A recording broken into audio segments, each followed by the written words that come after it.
Hi friends, please subscribe to Amravati Media and press the bell icon for more latest updates.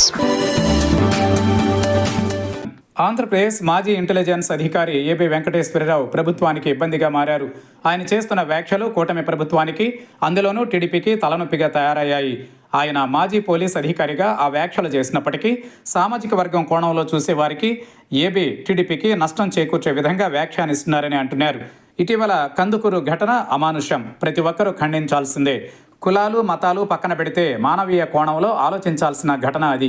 వాహనంతో తొక్కించి ఒకరి మృతికి కారణమై మరొక 2 యువకులు తీవ్ర గాయాలు పాలైన ఘటన ఆంధ్రప్రదేశ్లో సంచలనం కలిగించింది. ఏబి పంటి కింద రాయిలా మారారు. అయితే అది రాజకీయ రంగు పులుముకుంది.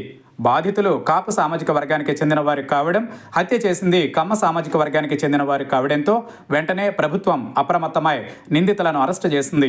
బాధిత కుటుంబానికి 5 లక్షల రూపాయల ఆర్థిక సాయాన్ని అందించడమే కాకుండా 4 ఎకరాల భూమిని కేటాయిస్తున్నట్లు ముఖ్యమంత్రి చంద్రబాబు నాయుడు ఆదేశించారు. నిజానికి మానవీయ కోణంలో తీసుకున్న నిర్ణయం ఇది. హత్యకు కారణాలు ఏవైనా ఉండవచ్చుగాక హత్య జరిగిన తీరు అమానుష్యమని ప్రతి ఒక్కరూ ఖండించారు. చంద్రబాబు నాయుడు కూడా ఈ ఘటనపై తీవ్ర దిగ్భ్రాంతి వ్యక్తం చేయడమే కాకుండా బాధితుల కుటుంబానికి పరిహారం ప్రకటించారు. అయితే ఏబి వెంకటేశ్వరరావు మాత్రం ఈ ఘటనపై స్పందించిన తీరు ఆక్షేపణీయంగా ఉందంటున్నారు. ఇలా హత్య జరిగిన వారందరికీ పరిహారం అందించుకుంటూ పోతే ప్రజాధనం వృధా చేసినట్లేనని, ఎవరి సలహాతో పరిహారం ఉత్తర్వులు జారీ చేశారని ప్రశ్నించారు.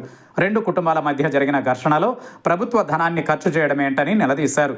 దీనిపై కాపు సంఘం నేత దాసరి రాము మండిపడ్డారు. మరి రాజకీయ గొడవల్లో మరణించిన కుటుంబానికి ప్రభుత్వ ఉద్యోగం కల్పించినప్పుడు నోరు పెగలదేం అని ప్రశ్నించారు. దీనికి జీవో ఇవ్వడం సబబేనా అని నిలదీశారు. మొత్తం మీద ఏబి వెంకటేశ్వరరావు సైకిల్ పార్టీకి విలన్గా మారిపోయాడు. ఆయన ఏదో ఒకటి రచ్చ చేయడం, అది ప్రభుత్వానికి చుట్టుకోవడం పట్ల టీడీపీ నేతలే ఆందోళన చెందుతున్నారు.